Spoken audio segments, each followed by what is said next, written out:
Over the years, the Grammys have been surrounded by all kinds of controversy, from artists calling them out for racial bias to them straight up snubbing people for reasons nobody really understands. So today, we're going through some of the biggest Grammy snubs of all time, and the stories behind why these artists didn't get the recognition they clearly earned. So sit back, relax, and if you think I missed any, drop them in the comments and we will talk about it.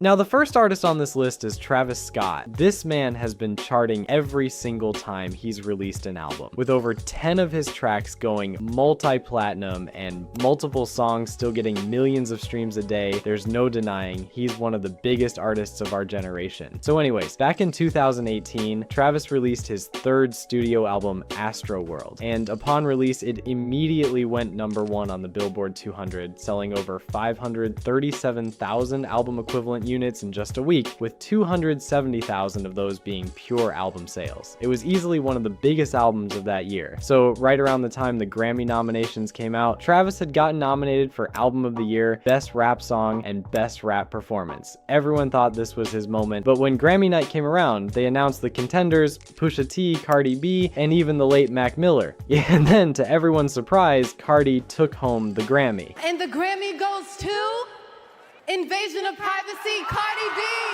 Travis was clearly shocked and visibly frustrated.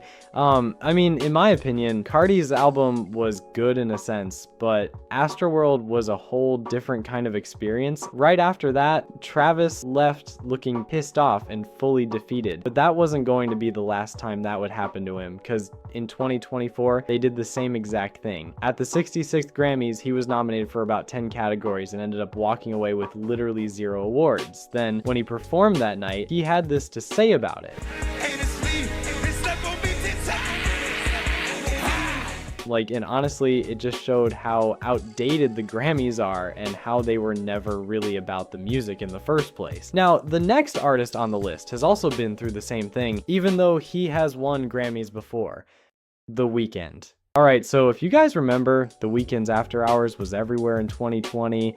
It wasn't just successful, it dominated. Blinding Lights became one of the biggest songs in chart history. You couldn't go a single day without hearing that song. At the time of release, the album debuted at #1 and broke multiple streaming records. So when Grammy season came around, everyone expected him to be all over the nominations list. Album of the Year, Song of the Year, Record of the Year, it was a lock, or at least it should have been. But then the nominations dropped, and The Weeknd got nothing, not a single category. They completely ignored him. Nobody could make sense of it. Fans, critics, even people inside the industry. Everyone was asking how one of the most dominant artists of the decade got shut out like that. The Weeknd went public with his frustration, calling the Grammys corrupt, and honestly, that didn't sound like bitterness. It sounded like the truth. Later, it came out that there were disagreements between his team and the Academy over him performing at the Super Bowl instead of their show, which just shows how political the Grammys really are. After that, he said he'd never submit his music again, and he hasn't. And the crazy part is, it didn't matter. After Hours didn't need a Grammy to prove anything. It already defined the decade. Kendrick Lamar. Okay, so the next one is Good Kid, Mad City. Back then, this album dropped and it immediately felt different. It wasn't just another rap album, it was a full story. Every song had purpose, every skit tied in.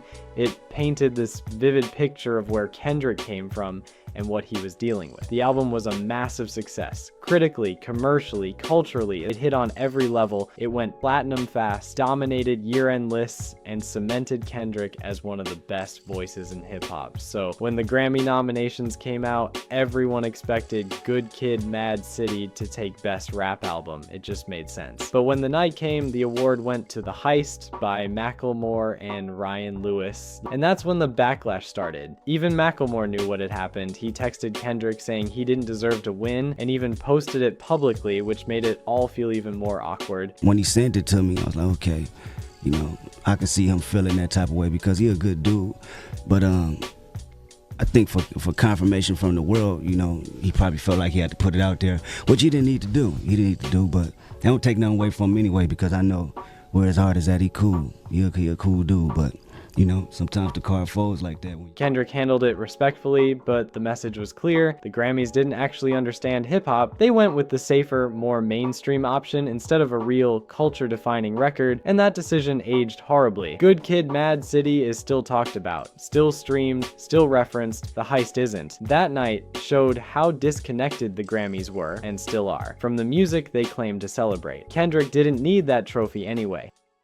Kanye West, My Beautiful Dark Twisted Fantasy. By the time My Beautiful Dark Twisted Fantasy came out, Kanye wasn't just a rapper anymore. He was a headline. Every move he made sparked controversy and everyone had an opinion on him. But instead of trying to win people back, he made one of the most ambitious albums ever. The scale of it was unreal. Massive features, orchestral production, every detail fine-tuned. It sounded like someone trying to prove a point that no matter how much the industry hated him, they still had to respect the music. Critics got it immediately, perfect reviews across the board, named Album of the Year by multiple outlets, hailed as a modern classic. It was obvious this was the album of that year, but when the Grammy nominations came out, it wasn't even up for Album of the Year. Not once. It got a few rap nominations, one Best Rap Album, and that was it. That decision made no sense then, and it makes even less sense now. The Grammys basically treated one of the most influential albums of the decade like it was just another rap record. Kanye didn't go on some rant or meltdown over it, but that moment said everything. Because when you look back, My Beautiful Dark Twisted Fantasy shaped the entire sound of the 2010s. The Grammys just didn't see it. It's one of those cases where the award completely missed the culture. The Grammys moved on,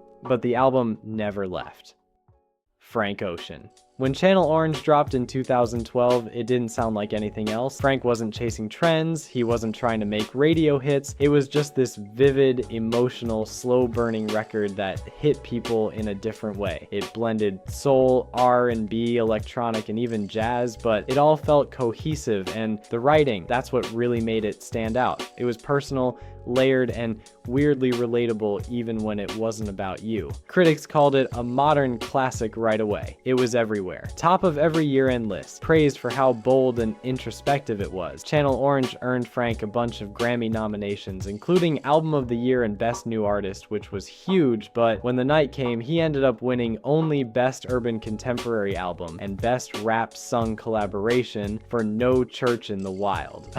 That's it. For an album that basically redefined what R&B could be, that felt small. The Grammys recognized him, but not fully. It was like they didn't know what to do with a record that didn't fit a single box. Over time, Channel Orange only grew bigger. It influenced an entire wave of minimalist R&B and made Frank one of the most important voices of the 2010s. Meanwhile, most of the albums that beat him that night have been forgotten. It's another example of the Grammys noticing the artist, but completely missing the point of the art. Playboi Carti, I Am Music. Now over to this year, where we've got Playboi Carti's I Am Music. The album might have gotten mixed reactions from fans at first, but overall it was a massive success. It debuted high, streamed like crazy, and proved that Carti's fan base isn't just strong, it's cult-like. Whether you loved it or hated it, I Am Music made noise. It pushed boundaries in sound and aesthetics, mixing experimental production with that chaotic Carti energy that nobody else can really replicate. It had moments of genius, moments of confusion, but that's what made it so interesting. So when the Grammy nominations dropped and his name wasn't anywhere on the list, people were shocked. No nods for rap album, not even for production or performance, nothing. And it's not even about thinking he should have swept every category, of course, it's about recognition. Like it or not, I Am Music shaped the conversation in hip-hop this year. The sound, the rollout, the visuals, it was a moment. Hey, meanwhile, the Grammys continue to play it safe, rewarding the same predictable picks while ignoring the projects that actually move the culture forward. Carti might not care, his fan base treats him like a rock star regardless, but it's still wild seeing an artist that influential get completely overlooked, especially when even the so-called controversial albums end up defining the next wave. This one just felt like another reminder. The Grammys are always a few years behind on what's actually shaping music right now.